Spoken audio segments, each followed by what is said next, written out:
Welcome back to my channel Baghel sir chemistry. YouTube channel में आपका बहुत बहुत स्वागत है। हमारा चैनल आपका सदा आभारी रहेगा। हम आपको शिक्षा के क्षेत्र की रसायन विज्ञान से संबंधित बहुत सारी बातें बताते रहेंगे। उनको आप ग्रहण करते रहें और हमारी वीडियो को देखते रहें और देख करके लाइक शेयर सब्सक्राइब और कमेंट करके हमें बताते रहें। हमारे वीडियो को लाइक शेयर और सब्सक्राइब भी करें और कमेंट करके हमें अवगत भी कराएं। आप कमेंट करेंगे हमें अच्छा लगेगा। आज हम आपको कक्षा 12 की रसायन विज्ञान में पाठ 9 उपसहसंयोजी यौगिक के IUPAC नामकरण के बारे में बताएंगे। अभी तक आपने जो है वो 12th और 11th में कार्बनिक रसायन के अंतर्गत आपने IUPAC नाम पढ़े थे, IUPAC नाम सीखे थे। तो किस तरीके से उनको करते हैं, हालांकि वहाँ से और इनके नियमावली में बहुत डिफरेंस है। बहुत डिफरेंस का दोनों ही अलग अलग हैं। कार्बनिक रसायन में IUPAC नाम लिखे जाते हैं वो अलग टर्म से लिखे जाते हैं और यहाँ पर जो IUPAC नाम लिखे जाते हैं वो अलग टर्म से लिखे जाते हैं। तो इनके IUPAC नाम के लिए कुछ नियमावली बनाई गई हैं, नियम बनाए गए हैं। उन नियमों को आपको याद करना पड़ेगा, समझना पड़ेगा और समझने के साथ साथ आपको लिगेंडों के नाम और उनके सूत्र और उन पर लगने वाले आवेश, इन तीनों चीज़ों को बहुत गहराई से समझना पड़ेगा। जब आप एक बार उनको गहराई से समझ लेंगे तो फिर आपको IUPAC नामकरण लिखने में कोई दिक्कत नहीं आएगी। तो आइए हम आपको इसके नियमावली के साथ साथ अकार्बनिक यौगिकों के या संकुल यौगिकों के IUPAC नामकरण बता रहे हैं। तो हेडिंग डाल रहे हैं हमारा क्या है, उप सह संयोजी यौगिक के IUPAC नामकरण, IUPAC नामकरण। तो हम क्या ले रहे हैं, उप सहसंयोजी यौगिकों के IUPAC नामकरण ले रहे हैं। ठीक है। तो IUPAC नामकरण के लिए सबसे पहले हमें क्या होगा, उनके नियमावली आनी चाहिए। तो इसके नियम है, नामकरण के नियम लिख देते हैं, नामकरण के नियम। अब नियम से पहले हमें एक चीज़ समझनी पड़ेगी। हमने अभी हम एक कॉम्प्लेक्स ले लेते हैं। क्या ले लेते हैं, कॉम्प्लेक्स। तो कॉम्प्लेक्स जो हमने वो जनरल कॉम्प्लेक्स लिया है, यानी बनाया हुआ। तो यहाँ पर हमारा क्या होता है, सी मीन्स क्या होता है, कैटाइन। इसके बाद स्क्वायर ब्रैकेट लेता है, ये हमारा क्या होता है, धातु आयन या धातु। हमने यहाँ पर एन ले लिया, यहाँ पर भी क्या होता है, एन होता है। और आगे हमने क्या लिया, लिगेंड। और लिगेंड जो है वो हम अलग अलग संख्या में भी ले सकते हैं। तो अलग अलग संख्या का मतलब है यहाँ पर 1 से लेकर के 6 संख्या में होते हैं और भिन्न भिन्न होते हैं। इस कॉम्प्लेक्स को बंद कर दिया और बंद करने के बाद आगे क्या लिखेंगे हम, एनाइन। एनाइन का मतलब होता है माइनस। तो पीछे वाले हमने वीडियो में हमने ये कॉम्प्लेक्स जर्नल मान लिया। अब जर्नल कॉम्प्लेक्स कैसे, क्योंकि 2 प्रकार के कॉम्प्लेक्स आते हैं। तो हमें इस कॉम्प्लेक्स को क्या लिया, एक को इस रूप में लिख लिया, K4 FeCN का होल 6 और पूरे कॉम्प्लेक्स पर कुछ आवेश नहीं। तो इसका मतलब क्या हुआ, इसका मतलब हुआ कि ये जो हमारे K लगा है, यानी कैटाइन जो है वो K है, मेटल Fe है, लिगेंड हमारा CN है, बाद में हमारा कोई प्रत्यायन नहीं है। तो प्रत्यायन, अगर हमारा प्रत्यायन पहले लगा है और कभी कभी दूसरे में, अभी ये तो नंबर 1 कैटेगरी का कॉम्प्लेक्स हो गया। दूसरी कैटेगरी का कॉम्प्लेक्स कैसा है कि CONH3 का होल 6 और पूरे कॉम्प्लेक्स पे क्या लगा दिया हमने, Cl3 लगा दिया। तो ये दूसरी कैटेगरी का हो गया। अर्थात यहाँ पर कॉम्प्लेक्स कैसा है, धनायन, और प्रत्यायन कैसा है, ऋणायन। यहाँ प्रत्यायन कैसा है, ऋणायन है। इसमें क्या है, यहाँ जो प्रत्यायन है वो धनायन है, प्रत्यायन धनायन, और कॉम्प्लेक्स कैसा है, ऋणायन। कॉम्प्लेक्स कैसा है, ऋणायन। तो यहाँ पर जो कॉम्प्लेक्स है वो रेडाइन कॉम्प्लेक्स है और प्रत्यायन कैसा, धनायन, क्योंकि रेडाइन कॉम्प्लेक्स की संयोजकता को उदासीन करने के लिए हमें कोई भी धनायन प्रत्यायन लगाना पड़ेगा। यहाँ पर हमारा कॉम्प्लेक्स धनायन है और ये हमारा रेडाइन है, तो ये ध्यान रखना पड़ेगा कि इधर जो है वो रेडाइन लगा होता है, इधर हमारा क्या लगा होता है, धनायन लगा होता है। सबसे पहले धनायन होता है, उसके बाद कॉम्प्लेक्स होता है। अगर तो दो कैटेगरी हो गई, कैटेगरी 1 और कैटेगरी 2। तो किस कैटेगरी के साथ ये कॉम्प्लेक्स आता है, इस कैटेगरी के आता है तो आपको पहले नंबर पर लगाना पड़ेगा, इस कैटेगरी के आता है तो आपको पहले वाला हटा दिया जाएगा और वो दूसरे नंबर पर आएगा। बात आती है यहाँ पर, आप बताएं, अभी कई कन्फ्यूजन भी होगी आपके दिमाग में, तो पता कैसे कर लेते हैं कि धनायन है रेडाइन है। मैं ये कह रहा हूँ कि जितने भी कॉम्प्लेक्स आएंगे उन सभी कॉम्प्लेक्सों में जो भी चीज़ पहले लिखी होगी स्क्वायर ब्रैकेट से पहले, वो हमेशा धनायन ही होगी। बाद की बात भी है कि जितने भी हमारे प्रकृति में तत्व यौगिक पाए जाते हैं, अणु यौगिक पाए जाते हैं, उन सभी यौगिकों में मोस्टली अधिकतर जो है वो धनायन पहले होते हैं, रेडाइन बाद में होते हैं। हम आपको एक एग्जाम्पल भी दे रही हैं, तब समझ में आ जाएगा आपको। NaCl। अब NaCl में आपको किसी को पूछना नहीं है, यहाँ 2 कंपाउंड हैं, 2 परमाणु हैं, Na परमाणु है और क्लोराइड है, तो क्लोरीन ऋणावेशित होगा और ये कैसा होगा, धनावेशित होगा। ऐसे हमने लिखा MgSO4, तो MgSO4 का मतलब है यहाँ पर Mg धनावेशित और SO4 कैसा है, ऋणावेशित है। SO4 कैसा है, ऋणावेशित। अब उसमें भी अगर SO4 दे दिए जाए तो SO4 में क्या होगा, ये हमारा ऋणावेशित होगा और ये हमारा कैसा होगा, धनावेशित होगा। ठीक है, तो इस तरीके से हमें ये चीज़ पहचान लेनी चाहिए। तो अब इसमें क्या होगा, इसके अंदर सबसे पहला जो नंबर है वो यहाँ से चलेगा। नियम नंबर 1 यहाँ से चलता है, नियम नंबर 2 यहाँ से चलता है, नियम नंबर 3 यहाँ से चलता है, नियम नंबर 4 यहाँ से चलता है और 4-5 नियम जो है वो यहीं बन जाते हैं। ठीक है, 4 नियम हो गया, 5वां नियम हमारा कॉम्प्लेक्स पर भी लागू हो जाएगा। तो अब जब नियम लिखेंगे तो उन नियमों की हम अलग अलग चर्चा करेंगे, प्रत्येक नियम की चर्चा करके लिखेंगे। तो सबसे पहला हमारा नियम है, सर्वप्रथम धनायन प्रत्यायन का नाम लिखते हैं। धनायन प्रत्यायन का नाम लिखते हैं, नाम लिखते हैं। संख्या नहीं, क्या नहीं लिखते, संख्या नहीं।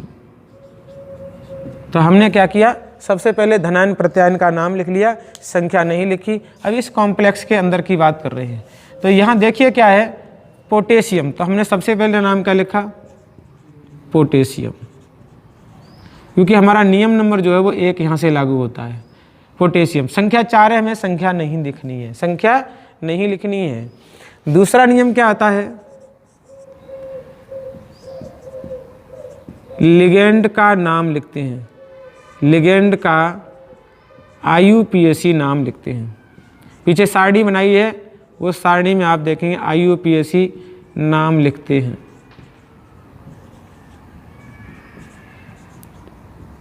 अब इसमें भी IUPAC नाम लिखते हैं, उसके 2 पॉइंट का 1 पॉइंट है, यानी इसके भी कैटेगरी बनाई गई है। यदि लिगेंड की संख्या 1 से अधिक है, 1 से अधिक है, तो अब लिगेंड की संख्या कैसी है, 1 से अधिक है। जैसे यहाँ पर कितने लिगेंड हो गए, 6, यहाँ से 1 से अधिक है, 1 के बाद 2, 3, 4, 5, 6, इस तरीके से अलग अलग संख्या में लिगेंड हो सकते हैं। तो 2 के लिए डाई, क्या लगाएंगे, डाई। अब हम डैश मार के लिखेंगे, कॉमा 3 के लिए ट्राई, 4 के लिए टेट्रा,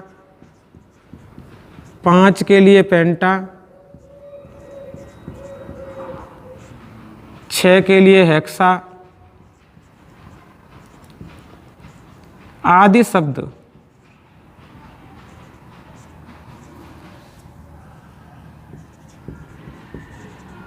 आदि शब्द लिगेंड के नाम से पूर्व लिखते हैं, लिगेंड के नाम से पूर्व लिखते हैं।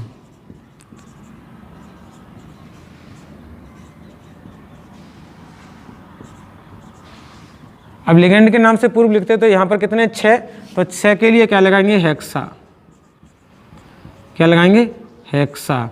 इसका नाम है साइनू, तो हेक्सा साइनू, ये नाम लिख दिया हमने हेक्सा साइनू। ठीक है, तो लिगेंड के नाम लिखती है। दूसरा पॉइंट इसमें क्या है, इसका दूसरा पॉइंट क्या होगा, यदि लिगेंड अलग अलग प्रकार के हैं, कैसे हैं, अलग अलग प्रकार के हैं,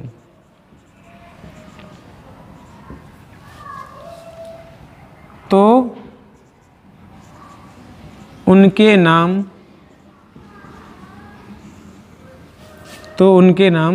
वर्णमाला के क्रम में लिखते हैं। अंग्रेजी वर्णमाला, कैसी, अंग्रेजी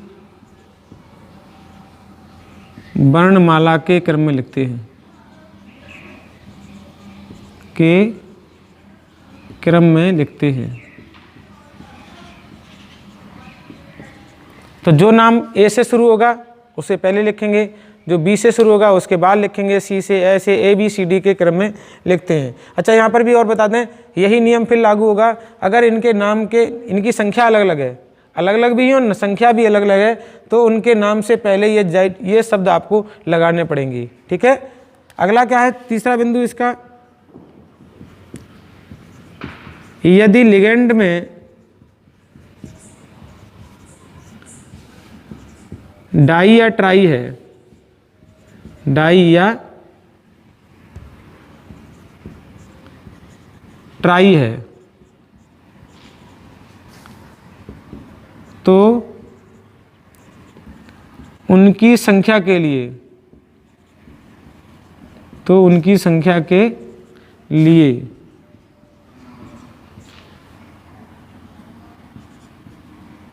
बेस, 2 के लिए क्या करेंगे बेस, कॉमा 3 के लिए ट्रेस,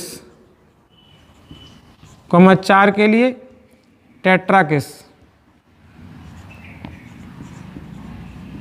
टेट्राकिस। अब क्या होगा, 4 के बाद 5 के लिए लेंगे, हम सही से लिख दें, 4 के लिए टेट्राकिस।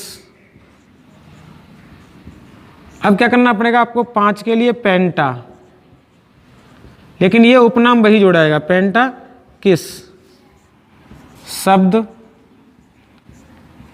नाम से पूर्व लिखते हैं, नाम से पूर्व लिखते हैं। ठीक है, तो अगर ये इस प्रकार की कहीं कैटेगरी आती है तो उन लिगेंडों के नाम जो हैं उससे पूर्व लिख देते हैं। अगला क्या है, अभी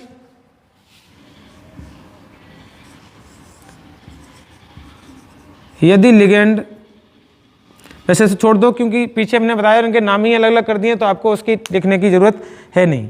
जब उस पर नाम ही अलग अलग कर दिए तो उसको लिखने की आपकी ज़रूरत है नहीं। ठीक है, तो इस प्रकार क्या है, हमारा यहाँ तक आपका शब्द पहुँच गया। अगला जो नियम आएगा वो आएगा यहाँ पर।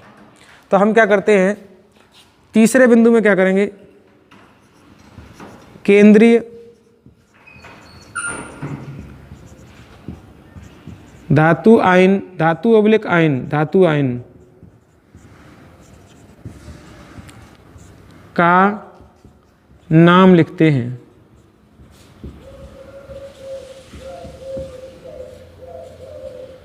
लेकिन इनके लिए भी कैटेगरी है। नंबर 1,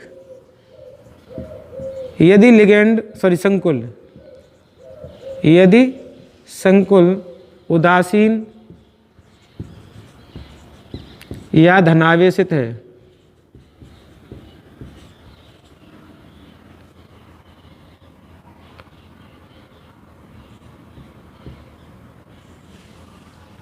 धनावेशित है, तो केंद्रीय धातु आयन का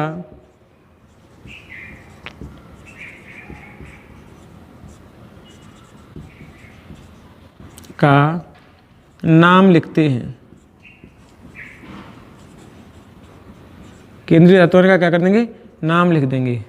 लेकिन अब कुछ नाम ऐसे जो होते हैं वो दूसरी भाषाओं से दिए होते हैं, जैसे लैटिन भाषा है, जर्मन भाषा है, उन भाषाओं के दिए होते हैं, तो उन भाषाओं के लिए शब्दों के नाम जो अलग अलग हैं नाम लिख देते हैं। जैसे अब देखिए CO है तो उसको लिखेंगे कोबाल्ट। क्या लिखेंगे? कोबाल्ट। इसका कोई दूसरी भाषा का नाम नहीं है। Fe का शब्द जो होता है उसे आयरन कहते हैं, लेकिन हम जब संकुल के रूप में लिखेंगे तो लिखेंगे धनायन में तो आयरन लिखेंगे, सॉरी धनायन में क्या लिख देंगे? आयरन लिख देंगे। ठीक है, केंद्रीय धातु का आयन का लिखते हैं। अब सिल्वर के लिए सिल्वर लिख देते हैं, Ag के लिए लिख लेंगे सिल्वर, है ना। तो यदि हमारा कैसा है, उदासीन और धनावेशित है, तो उसके जो नाम हैं वो के वही नाम लिख देते हैं। दूसरा कंडीशन इसमें क्या आती है, यदि संकुल ऋण आवेशित है, कैसा है संकुल? संकुल ऋण आवेशित है, तो केंद्रीय धातु आयन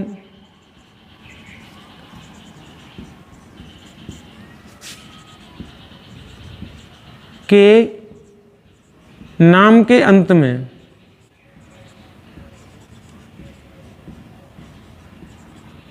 ATO शब्द जोड़ देते हैं, जोड़ देते हैं। कैसे करेंगे? शब्द जोड़ देते हैं। तो अभी हम क्या करेंगे, ऊपर वाले संकुल की बात करेंगे। तो ऊपर वाले संकुल में क्या क्या शब्द जोड़ेंगे वो देख रहे हैं। ऊपर वाले संकुल में क्या क्या शब्द जोड़ेंगे वो हम देख रहे हैं। तो देखिए हमारा संकुल क्या है, हमने लिखा पोटेशियम हेक्सासाइनो। अब नंबर आया इसका, तो इसका आयरन लिखा जाना चाहिए। लेकिन हमारा संकुल कैसा है, अगर हमारा नियम नंबर 1 लागू हो रहा है तो संकुल हमारा कैसा हो जाएगा? ऋणावेशित। और ऋणावेश हो जाएगा तो Fe का नाम जो है वो आयरन न लिख करके क्या लिखते हैं? फेरेट लिखते हैं। क्या लिखते हैं? फेरेट। क्योंकि इसका सिंबल जो है वो कहाँ से लिया गया था? फेरम से लिया गया था। तो फेरम शब्द में फेरम हटा के फेरेट शब्द लिख देते हैं। ठीक है, तो फेरेट शब्द लिख दिया। इस तरीके से हम क्या करेंगे, 8 शब्द जोड़ देते हैं। 8 सॉरी यहाँ क्या आएगा? 8 ATE 8 शब्द जोड़ देते हैं। क्या करेंगे? उसमें 8 शब्द जोड़ देते हैं। ठीक है, तो इसको आप ध्यान रखेंगे कि मैं क्या क्या शब्द उसमें जोड़ना है। तो अब हमने लिख दिया पोटेशियम हेक्सासाइनोफेरेट। ठीक है, अगला क्या है हमारा? अगला हमारा है तीसरा बिंदु जो है वो क्या है, जो हमारा संकुल है, संकुल के अंदर संकुल के सभी नाम, सभी शब्द, संकुल के सभी शब्द एक रेखा में लिखे जाते हैं। एक रेखा में लिखे जाते हैं। एक रेखा में लिखे जाते हैं। अब एक रेखा का मतलब है ये पूरा का पूरा जो है हेक्सासाइनोफेरेट, यहाँ तक आपका पूरा का पूरा रहेगा। अब पूरा रहेगा तब आपको पता रहता है कि संकुल में कौन कौन सी चीज़ें और जोड़ी गई हैं। तो अगले नियम भी आगे देख रहे हैं। अगले नियम क्या क्या हैं, यहाँ तक तो हम पहुँच गए। फिर क्या होगा अगले नियम में?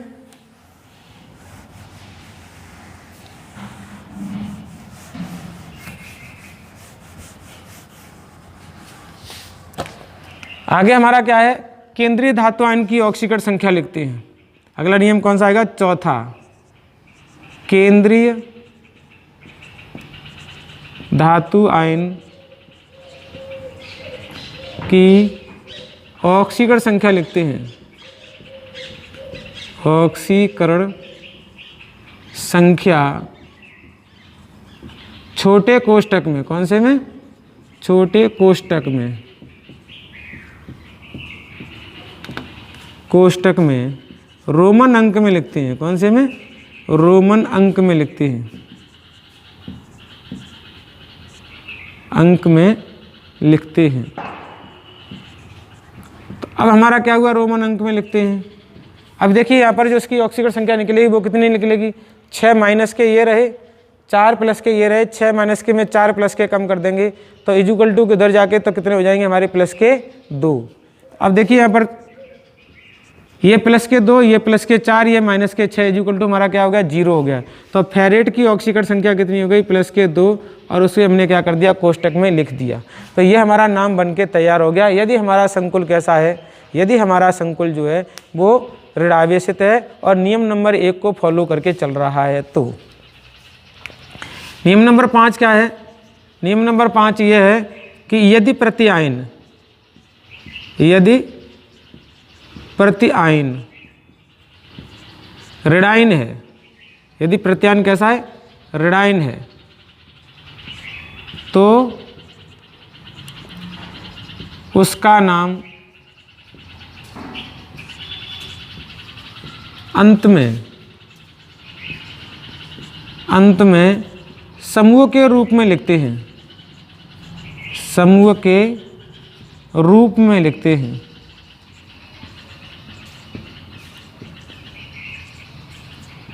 रूप में लिखते हैं, संख्या नहीं, क्या नहीं लिखते हैं हम उसमें, संख्या को मेंशन नहीं करेंगे, संख्या नहीं लिखते। अब जैसे हमने एक एग्जाम्पल ले लिया, इसका क्या, हमने एग्जाम्पल ले लिया CONH3 का होल 6 और पूरे कॉम्प्लेक्स के बाहर हमने क्या कर दिया, Cl3 लगा दिया। तो अब इसका नाम कैसे लिखेंगे, हमारा सबसे नियमावली में पहले हमें क्या बताया गया कि एक नियम नंबर 1 पढ़ेंगे, अर्थात धनायन प्रत्यायन का नाम लिखेंगे। तो धनायन प्रत्यायन नहीं है तो हम इसका नाम नहीं लिखेंगे। तो धनायन प्रत्यायन है नहीं तो हमें इसका नाम नहीं लिखना, अर्थात हमारा ये नियम है नहीं तो हमारा एक नियम फॉलो नहीं होगा। दूसरा नियम चलता है यहाँ से, तो यहाँ लिगेंड की संख्या कितनी है, 6, तो हम 6 को क्या कहेंगे, हेक्सा, क्या कहेंगे, हेक्सा कहेंगे। उसके बाद क्या है, लिगेंड क्या है, NH3, तो NH3 का नाम क्या है, एमीन, हेक्सा एमीन। ये क्या है हमारा, कोबाल्ट, तो अब कोबाल्ट का क्या नाम आएगा, 8 वाला आएगा या कोबाल्ट आएगा। तो जब नियम नंबर 1 लागू हो रहा हो, नियम नंबर 1 लागू हो रहा हो तो आपको 8 लगाना है, और नियम नंबर 1 नहीं हो तो आपको 8 नहीं लगाना है। क्योंकि हमने क्या बताया था, अभी हमने पिछले कुछ टाइम में बताया था कि ये हमारा ऋणायन होगा और ये हमारा कैसा होगा, धनायन होगा। तो धनायन के लिए इसका नाम क्या लिखा जाएगा, कोबाल्ट, क्या लिखा जाएगा, कोबाल्ट। अब देखिए तीनों शब्द अलग अलग हैं, तो हमें तीनों शब्दों को एक शब्द में जोड़ देना चाहिए। तो हेक्साएमीन कोबाल्ट, क्या लिखेंगे, हेक्साएमीन कोबाल्ट। अब इसकी ऑक्सीकरण संख्या लिखनी है, तो ऑक्सीकरण संख्या लिखने का मतलब इसका x, ये 0 और ये -3 इक्वल टू 0। तो -3 हमारे कहाँ पहुँच जाएंगे, उधर। जब -3 उधर पहुँच जाएंगे, क्योंकि पिछले हमने बताया ऑक्सीकरण संख्या कैसे निकालते हैं, तो यहाँ इसकी ऑक्सीकरण संख्या आएगी 3। तो 3 को क्या करेंगे, हम रोमन में लिखेंगे। अब क्या है हमारे पास, क्लोराइड, तो वो क्या लिख रहा है, यदि प्रत्यायन ऋणायन है तो उसका नाम अंत में समूह के रूप में लिखते हैं, संख्या नहीं करते। तो संख्या 3 है, 3 मेंशन नहीं करेंगे, ये आपको क्लोराइड लिखना पड़ेगा, क्या लिखेंगे, क्लोराइड। अब यहाँ पर ईडो शब्द कुछ नहीं लगाया जाएगा, क्योंकि हमारा ये शब्द है, तो फ्लोराइड क्लोराइड, जैसे सोडियम क्लोराइड बोलते हैं, तो इस तरीके से इसका आपको नाम लिखना पड़ेगा। ये नाम IUPAC के हैं, लेकिन जैसे हम जनरल नाम बोलते आए थे वैसे के वैसे ही रहेंगे। जैसे हमारा Na है, NaCl, तो इसका नाम है सोडियम और क्लोराइड। तो ये पूरे के पूरे जो है वो धनायन है और ये कैसा, ऋणायन है। तो धनायन की जगह ये पूरा मेंशन किया गया है, यहाँ का जो कॉम्प्लेक्स है वो पूरा धनायन की जगह मेंशन किया गया है। तो इस तरीके से इसका नाम आ गया। अगला क्या आता है आगे, छठा बिंदु है, यदि संकुल मिश्रित है, यदि संकुल मिश्रित है तो धनायन संकुल का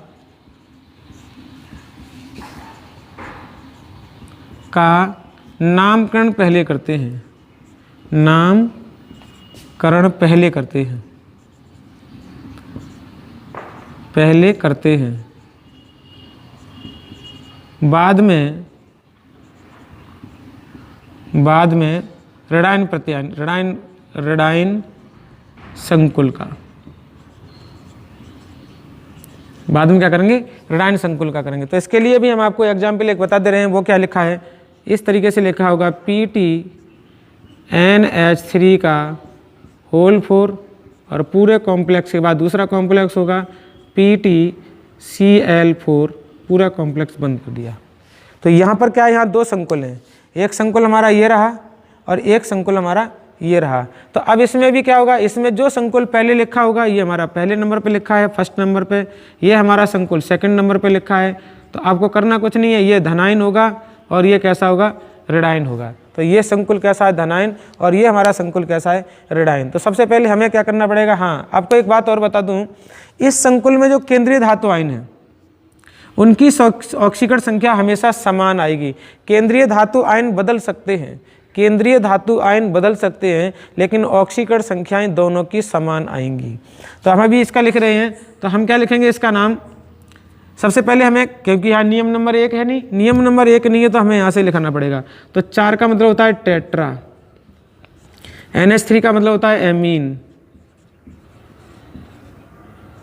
टेट्रा एमीन। ये हमारा, अब देखिए संकुल धनायन है तो हमारा नाम क्या आएगा, प्लेटिनम, प्लेटिनम। अब ये पूरा संकुल एक तरह जोड़ दिया जाएगा तो क्या होगा, टेट्रा एमीन प्लेटिनम। ऑक्सीकरण संख्या के लिए अभी जगह छोड़ देते हैं, हमें ऑक्सीकरण संख्या कैसे निकालनी है वो अभी सीख ले रहे हैं। हमें क्या है, प्लेटिनम को X प्लस 4 संख्या लिख ली, इसकी ऑक्सीकरण संख्या 0 होती है, प्लस फिर हमारा X आ गया, प्लस हमने 4 लिख ली, माइनस में हमारा 1 होता है, इजुकल टू क्या रहेगा, 0। तो X plus 0 plus X minus के कितने हो गए, 4, इजुकल टू क्या हो गया, 0। 1x ये 1x ये 2x हो गए, और 2x इसको उधर पहुंचा के देंगे तो प्लस के 4 हो जाएंगे। तो x बराबर क्या बच गया, प्लस के 4/2, अर्थात प्लस के 2 बचे। तो दोनों की ऑक्सीकरण संख्या जो है वो यहाँ पर कितनी है, प्लस के 2 है। कितनी है, प्लस के 2 है।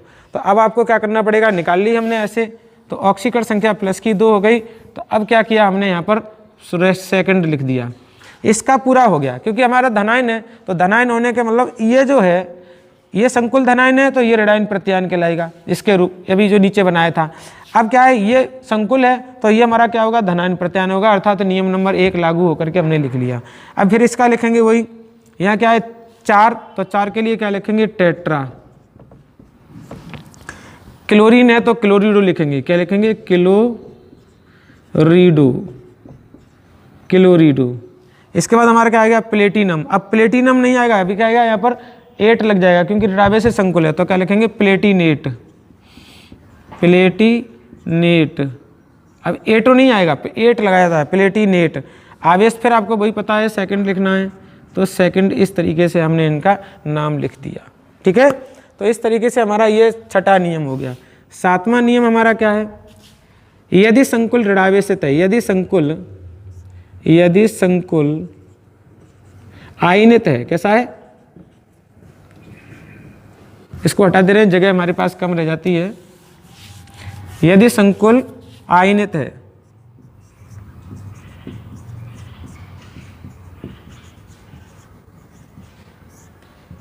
कैसा है, संकुल आयनित है।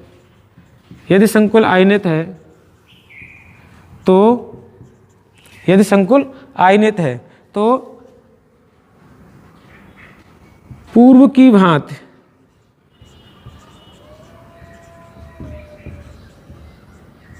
नामकरण करने के पश्चात, पूर्व की भांति नामकरण करने के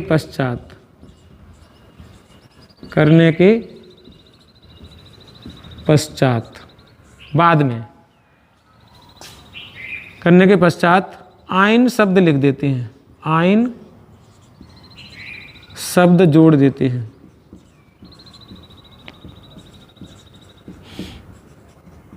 आयन शब्द जोड़ देते हैं, क्या जोड़ेंगे हम, आयन शब्द उसमें जोड़ देते हैं।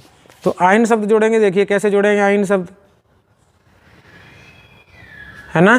तो आयन शब्द जोड़ने के लिए अब हमारा क्या हो गया, हमने लिखा FeCN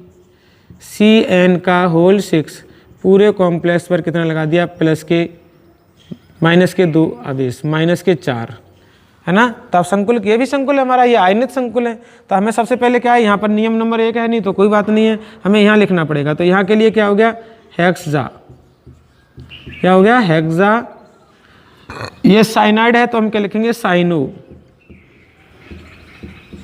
हेक्सा साइनो। अब इसका फिर लिखा जाएगा तो इसका लिखने के लिए क्या लिखा है, फेरेट। अब फेरेट क्यों आएगा, क्योंकि संकुल कैसा ऋणावेशित है, तो 8 शब्द आएगा। ऑक्सीकरण संख्या कितनी होगी, 6 में से 4 घटाओ 2 बची, तो 2 आ गई। और अब क्या लिख देंगे यहाँ पर, आइन लिख देंगे। ठीक है, अब क्या लिख देंगे, आइन लिख देंगे। इसके बाद अब इसी संकुल को चेंज कर ले रहे हैं। ये तो हमारा क्या ऋणाइन है, तो ऋणाइन हमारे यहाँ से शो होता है, 8 शब्द लगाए तो ऋणाइन होगा। आइन तो वही रहेंगे, चाहे धनाइन हो चाहे ऋणाइन हो। इसके बाद क्या है हमारा, यहाँ पर हमने चेंज कर दिया, हमारा क्या ले लिया हमने, NH3 का होल 6, और यहाँ पर आ गया प्लस के 2 आवेश। तो जब प्लस के 2 आवेश आ गया तभी वही रहेगा हेक्सासाइनो। अब फेरेट की जगह हो जाएगा आयरन। क्या हो जाएगा यहाँ पर, आयरन लिखा जाएगा, और सेकंड आइन। तो यह शब्द यहाँ शब्द के जो पहले यानी केंद्रीय धातुआं ने उनके नाम में जो चीज़ लिखी है, उस नाम में चीज़ लिखने के साथ पता लगता है कि संकुल हमारा कैसा है, ऋणाइन है या धनाइन है। उससे हमें कुछ पता नहीं लगता कि संकुल हमारा ऋणाइन है या धनाइन है। अगला एक बिंदु और है, उसको हम तो देखिए क्या लिखा है, यदि संकुल सेतु बंधित है तो पूर्व नियम की भांति नामकरण करते हैं, किंतु सेतु लिगेंड के लिए हाइफन म्यू हाइफन शब्द लिगेंड के नाम से पूर्व जोड़ देते हैं, लिगेंड के नाम से पूर्व जोड़ देते हैं। तो हम सबसे पहले इसका नाम लिख रहे हैं। तो वो क्या करा है, सेतु बंधित है, ये हमारा सेतु बंधित हो गया। यहाँ पर 2 केंद्रीय धातु आयन है, दोनों केंद्रीय धातु आयन से ये जो लिगेंड है वो सेतु बंधित लिगेंड है। तो सेतु बंधित लिगेंड है, तो हम क्या करेंगे, हमारा काम यहाँ से चालू होगा। यहाँ नियम नंबर 1 है नहीं, कोई बात नहीं है, हमारा नाम चले हुए यहाँ से। तो यहाँ पर हमारे कांच कितने लिखे हैं, 5। तो इसको हम क्या करेंगे, पेंटाएमीन। क्या लिखेंगे, पेंटाएमीन। पेंटाएमीन के बाद क्या आ गया, कोबाल्ट। तो क्या लिख देंगे हम, कोबाल्ट। अब देखिए हमारा पूरा कॉम्प्लेक्स यहाँ तक हो गया। तो यहाँ तक हो जाने के कारण इसको क्या कर देंगे, हम जोड़ देंगे। अब यहाँ से शुरू हुआ, तो यहाँ से शुरू होने का मतलब म्यू लगाया, हाइफन म्यू और हाइफन, इसका मतलब है ये दोनों को लिंक कर रहा है। इसका नाम लिखेंगे, इसका नाम है हाइड्रोक्सो। तो क्या लिखा, हाइड्रोक्सो, हमने लिख दिया इसका नाम हाइड्रोक्सो। इसके बाद फिर आप यहीं से चलेंगे, तो इसका नाम क्या होगा, पेंटाएमीन। क्या होगा इसका नाम, पेंटाएमीन। यहाँ पर भी एमीन होगा, पेंटाएमीन हो गया। आगे हमारे पास जगह नहीं, हम इसे नीचे ला रहे हैं, तो हम क्या लिखेंगे, कोबाल्ट। कोबाल्ट। अब हमारे पास ऑक्सीकरण संख्या देखेंगे, तो ऑक्सीकरण संख्या देखना, इसकी 0 होती है, इसकी 0 होती है, इसकी 1 माइनस की होती है, इसकी 1 माइनस की, और इसकी कितनी आ गई हमारी 8। यहाँ पर कितना आएगा, 3 दूनी 6, 6 6 6 6, सॉरी यहाँ पर होंगे आपके 5। कितना आएंगे यहाँ पर 5। तो अब हमें क्या हो गया, 5 ये माइनस के, 1 ये माइनस के, 6 में हम 2 में भाग देंगे तो हमारे पास बचेंगे 3। तो हम यहाँ क्या लिखेंगे, कोबाल्ट थर्ड। ऐसे ही हम ऊपर वाले में लिखेंगे, यहाँ हमने जगह नहीं छोड़ी थी, यहाँ क्या करेंगे 1 2 3, यहाँ 3 ऑक्सीकरण संख्या भी इसकी लिखनी पड़ेगी। और बाद में हम क्या लिख देंगे उसमें, क्लोराइड, क्लोराइड। तो ये हमारा इस तरीके से नाम हो गया। अब ऐसा नाम इसका भी लिखेंगे, तो इसका क्या करेंगे, सबसे पहले हमें लिगेंड से चलना है। अब लिगेंड में इसका नाम होता है एमीन, तो एमीन हमारी पहले आएगी। तो क्या लिखेंगे हम, AMINE, शॉर्ट में लिख दे, वो हिंदी में लिख दे रहे हैं एमीन। फिर हमारा आएगा इसका, तो इसका क्या होगा, ट्राई एक्वा। क्या हो गया, एमीन ट्राई एक्वा। इसके बाद आएगा ये क्रोम। अब देखिए लिगेंड अलग अलग हो सकती है, लेकिन ऑक्सीकरण संख्या समान होगी, ध्यान रखना आप।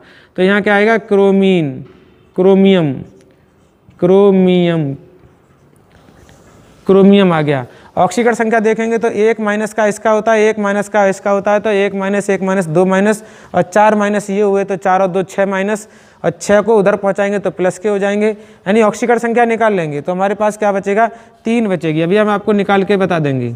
तो 3 बच गई। अब क्या होगा, अब यहाँ पर लेंगे, इसमें भी आपको ये देखना पड़ेगा कि कौन सा लिगेंड पहले आ रहा है। तो ये लिगेंड पहले आता है, तो इसको लिखेंगे म्यू हाइफन म्यू एमिडो। इसके बाद कॉमा लगाएंगे, फिर इसका नंबर आएगा म्यू हाइफन म्यू हाइड्रोक्सो।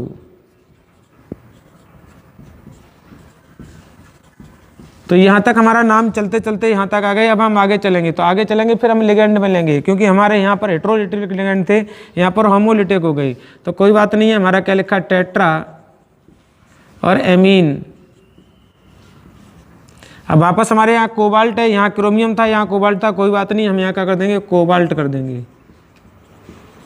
ऑक्सीकरण संख्या समान होगी, तो जब उसकी 3 आई है तो इसकी भी 3 आएगी। आगे हमारे पास क्या लिखा है, क्लोराइड, तो इसको हम क्या करेंगे, पूरे एक शब्द में लिखेंगे। आगे क्या लिख देंगे हम, क्लोराइड। तो इस तरीके से हमारा ये क्या बन गया, नाम बन गया। तो इस तरीके से हम क्या कर देते हैं, इसका नाम लिख देते हैं। तो ये हमारे सेतुबंधित लिगेंडों के भी नामकरण हो गए। ठीक है, यहाँ पर हमारी कोई बात जो ऐसी है जो हमने नहीं बताई होगी, उसके लिए माफ़ी चाहते हैं, क्योंकि वैसे हमने सारी बातें आपको बता दी हैं, विशेषकर हमारे सारे बिंदु इसमें आ गए हैं। कोई बिंदु ऐसा नहीं है जो हमने आपको छोड़ के रखा हो। तो ये नामकरण की श्रेणी रही। आगे हम क्या करेंगे, आगे हम आपके एग्जाम्पल देंगे और उनके नाम लिखना सिखाएंगे।